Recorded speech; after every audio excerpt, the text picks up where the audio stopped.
Hello, everyone. Welcome to Whitley Penn Talks, where we give you valuable insights to help you make confident, informed decisions and move your business forward. My name is Kendall Neukomm, and today we're back with some of our WP Wealth professionals to give an update to our previous episode covering tariffs and market updates.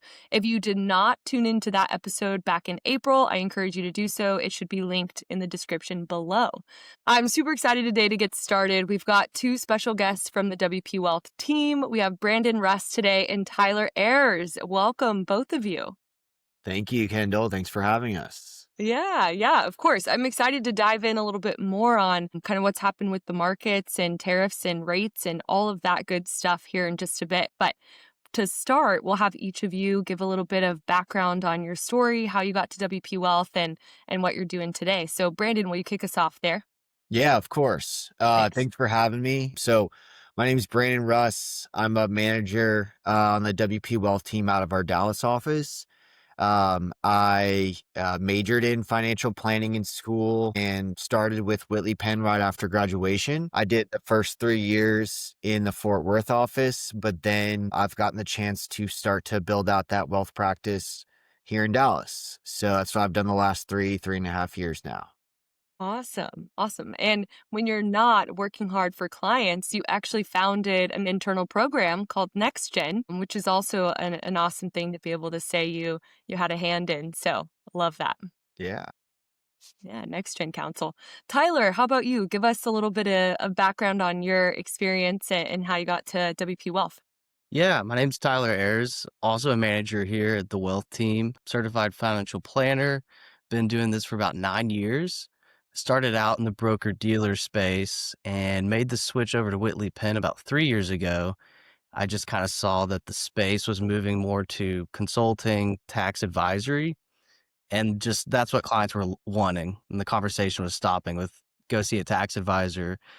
And now we've got hundreds of them I can lean on. So that's been great. Married, have a little boy. He's 1 month. And I'm fairly confident that he's going to be the next tight end for the Dallas Cowboys. We're working on it. Every day, Yeah. 30 days and every day closer to his debut in He's the gaining NFL. weight quickly. That's good. That's definitely preferred for a 1-month-old. I love it. Well, thank you both for being here today and for sharing a little bit of your background and your story. And I know our listeners are really excited to hear a bit more on our conversation today. So thanks for taking the time. Before we do dive into our conversation today, I did want to take a moment to encourage everyone out there listening who isn't yet familiar with WP Wealth. Check them out. Visit WPWealth.com to learn a bit more. You can find their website and their LinkedIn, both linked in the description below. On WPWealth.com/insights-news, you'll discover timely recommendations and insights designed to help you make the most of today's financial landscape and to move your financial strategy forward. So definitely check that out for those tuning in today. Now, to get into what we actually will be discussing with Brandon and Tyler, we've got a couple topics on the table and some questions for both of them to just learn a bit more about where we are today compared to when we recorded with Shane and Bill back in April. So we'll talk a little bit on the tariff conversation and where we are today compared to April. The Federal Reserve rate cuts are back on the table, so we'll discuss that as well. And then consumer spending in general, we're tending to see it slowing down, so we'll dive in there on more on what that means for consumers and clients alike. So to start off with kind of that conversation and the topics at hand, Brandon, kind of what expanded tariffs are now in play and how are you advising clients to balance speed with strategy during this time? Yeah. So, as far as what tariffs are at play, it kind of depends on the day.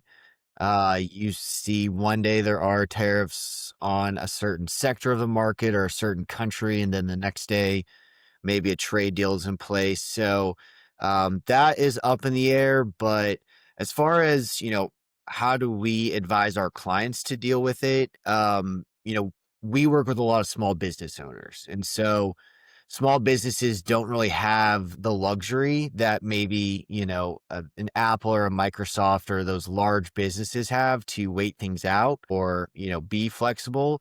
And so, I think a good thing for businesses to do is just be honest. Most times with a small business, you know your clients on a first name basis. So you have the luxury of communicating with them. Look, like we're dealing with these pricing pressures. Hmm. There's not a lot we can do.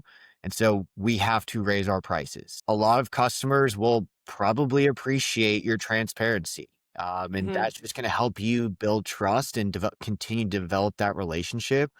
So I would say, be honest with your customers. Try and talk with your suppliers, see if there's anything you can negotiate in the short term or if there's Hmm. any flexibility that they have.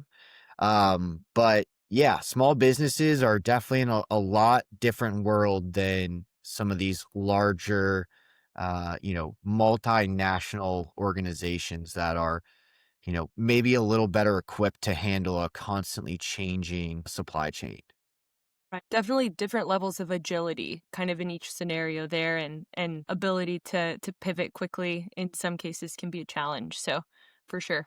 So when we kind of think a little bit more about these trade tensions and increased conversations of tariffs and just advising clients on being proactive and trying to be communicative as they can be in those situations, how are these trade tensions affecting everyday consumers? And are we already seeing price changes or product shortages from what you guys have heard? I remember I had a cousin ask me the other day, they were talking about some tariffs on some agricultural products, specifically avocados, because we get a lot of them from Mexico. And there was some headline, it was like the price increase was like 60, 70, 80% on $1.50, Oh man. $1.75. So the actual increase wasn't that significant. I mean, you go and you buy and you just people have got more numb to increases in prices ever since 2020. It's just we've kind of Right. expected almost at this point. So I think Hmm. consumers, one, they're more used to seeing this increase in cost. And what it's showing is, well, people are starting to either have more in savings. Money markets just hit another all-time high. It seems like they've been Hmm. doing that for the last 5 years. People are cutting their spending. And that's something that in the US, we love to spend. So cutting that down, we might already be at a high level. We're just reducing that sum. So instead of buying 5 different versions of a toy, you might buy 3 versions for your kid. So we're Hmm. seeing some price cuts there. And McKinsey actually just did a great study, and they said about 63% of US consumers have a plan or already have changed spending habits due to tariffs. Hmm. But only 29% of them were actually concerned about tariffs. So yeah, they know it's there, but when it actually comes down to your day to day, like we're going to go buy groceries, we're going to go do these different things, the tariffs really haven't made a significant impact, I don't think. At least I haven't noticed personally. And I'm not really seeing it across our clients. The big concerns really I hear are my auto insurance is going up through the roof, and that there's been a lot of natural disasters. That's more of a concern for me than Hmm. what I'm seeing from consumers on the tariff side. And I guess ultimately the tariffs, I think the fear of the tariff is more scary than the tariff itself. Great answers and great story to share there for our listeners for sure. So, kind of on that topic as well, leaning in just a little bit more to business owners and what folks can watch for to think about pricing, think about strategy. I mean, for some of these small businesses, pivoting quickly can be a challenge. So, like Brandon said, we need to be transparent with our customers and our clients. But what's an indicator that you would say, Tyler, on hey, it's time to change my business process, or I need to think about that chain of supply a little bit differently, or that strategy? I mean, what do you think is a sign there or an indicator that we should rethink? We deal with a lot of different business owners in different spaces. So one, it's hard to blanket answer, should you accelerate buying your inventory in case there might be more tariffs, in case something might happen to your margins. And one, I think just generally speaking, the business owner is going to know their business better than anyone else. So we can help consult and advise and weigh the pros and cons across all the different aspects of their plan. But at the end of the day, the business owner needs to do what they need to do. And I think anticipating that a rate cut might come in the future and that's when you start expanding shouldn't dictate when Hmm. you start your expansion. I mean, let the business be the business and the outside factors will happen.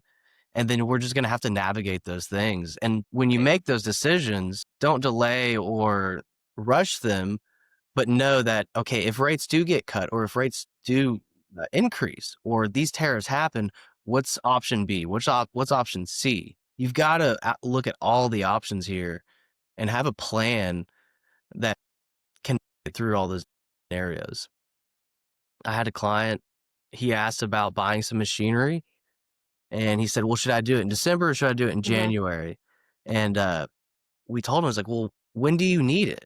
I mean, for the operations of the business, that's more important. Don't let these other external factors dictate where the business is heading. Now, there might be some depreciation and things like that, but that's where our tax team, they said, you buy it when you need it. We'll figure it out Mhm. on the tax side. Yeah, for Um, sure. Kendall, I think something to add to that, especially for, the sudden shifts in tariffs, a lot of it is inventory. Mhm. We saw a lot of people really stack up inventory with the anticipation of these tariffs coming. But then, on the flip side, as Tyler said, the business owner is going to know best. Maybe that doesn't work for your business. So maybe keeping a leaner inventory Mhm. works better for you as this, do we have tariffs or not continues to fluctuate. So that's the first part of it. The other part is, just continue to do the things that you would do if you were a smart business owner. Keep that cash cushion. Keep an eye on your debt schedule. If you have high interest rates loans and you're heading into a rate cutting cycle, probably a good time for you to get ready to start refinancing your debt. Mhm. As Tyler said, timing your purchases wisely. If you can wait, it may be in your best interest to wait. And so things like that you would do normally are just re-emphasized here as you get into a more volatile pricing time. Right.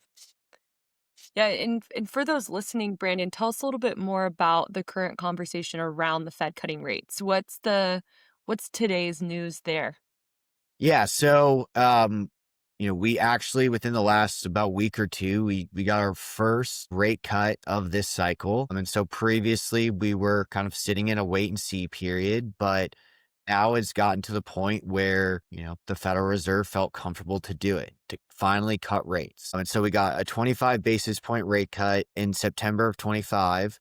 Now, going forward, I think that there's still some, I guess it might be up in the air whether we get more. Certainly, there's a lot of pressure on the Federal Reserve from the White House to continue to cut rates. Mhm. But I'm not sure that the Federal Reserve is 100% convinced that we need to continue cutting rates at this time. Usually, when you cut rates, it's because you want to jolt the economy. But what's interesting is right now, home prices are at all time highs or near it. The stock market is at all time highs. So, it's not necessarily the environment that we typically see when we head into rate cuts. So, Mhm. um, another variable, I guess, that goes into that is in 2026, we're going to have a new head of the Fed. Jerome Powell is stepping down. And so it's on Donald Trump to replace Powell. And so one would guess that he's going to put someone in that position who sees really the same, I guess, playbook as Donald Trump sees it. And so with that said, I think we're expecting rates to continue to come down with whomever is that next Fed chair. So all that to say is it's a weird time, but I think we're headed to more rate cuts. You know, the reason I think that rate cuts are so needed right now is because the US is refinancing like 25% overall debt. And if we're going from a 1-2% interest rate, now we're refinancing at 5-6-7%, that's going to have a huge effect on our cash flows. Really. I mean, it's a government, it's a business. And Mhm. servicing our debt now, I think is like the fourth or fifth largest expense for US government. I mean, there's Social Security, Medicare, there's probably one or two more, but servicing the debt is one of them. And it's creeped up month after month since 2020, and these rates have just crept up. So Trump's pushing for these cuts because we need them. To have those cuts is going to be one, helpful for the economy as people are slowing down some, but I think it's more so for refinancing of that debt. Yeah, definitely. And you're talking a little bit about refinancing the debt from just full country's perspective, but what about individuals managing their own debt during this time? I mean, what does that look like, and how can people begin to plan major purchases? Is now the time? Do they hold off? Kind of what's that been looking like from your perspective?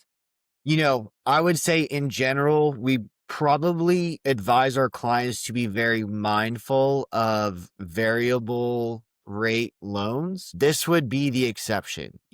Like I said, we are fully expecting continued rate cuts. And so if that is the case and, there is an opportunity for you to take out debt at a variable rate, now is probably the best time to utilize one of those variable rate loans. A lot of times that's tied to the federal funds rate. And when that gets cut, your loan, the interest rate on that loan will get cut with it. So one of the better times to take advantage of those financing strategies. If you are exploring, a big purchase, let's say you're in the market to buy a house. I had a conversation with a young couple today who's doing that.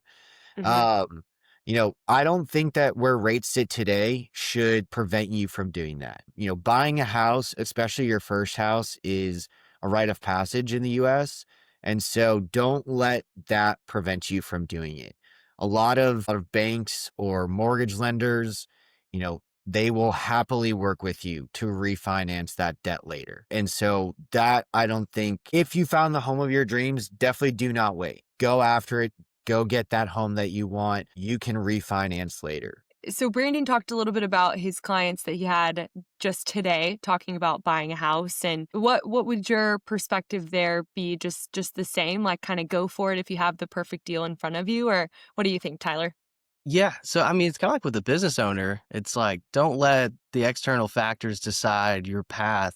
I mean, let it Mhm. influence it, but don't let it be the deciding factor. Like when you were buying a house in 2020, like it might have seemed rough. And I remember at one point, people were telling me when we bought our home, prices are way too high. You shouldn't buy, but rates were amazing. And we got a fantastic Yeah. rate. And now we look back and it's like the best thing we've ever done, and now prices are higher. Like there's never the perfect time to buy. There's either going to be high or low interest rates. Prices will be too high, quote unquote. So I think really it's just a matter of like having a plan, knowing, like I said earlier, what are all the different options, what could happen, and just try not to stretch your budget. Don't buy a house too big and become house poor, because once you're in it, you're pretty much Right. in it. Because refinancing, you're going to pay 2% of the value of the home for closing costs at least. So you're going to have to do an analysis. And Yeah. that's where we can help people is figure out like, does this make sense or not? And when is the break even? Yeah. Yeah. Honestly, for refinancing, I mean, people get excited when there's a rate cut, but I mean, rates need to move like 1% for it to even make sense to refinance. And Mhm. so if your rates move, 0.25% or 0.5%, it's probably still not even economical for you to do that refi yet. Yeah, definitely. It's one of those, like, it's a nice tool to have in your back pocket, but not something that you wanna do often and not something that makes sense in every single case. So that's a good point to make. A nice tool though to keep in your back pocket for sure.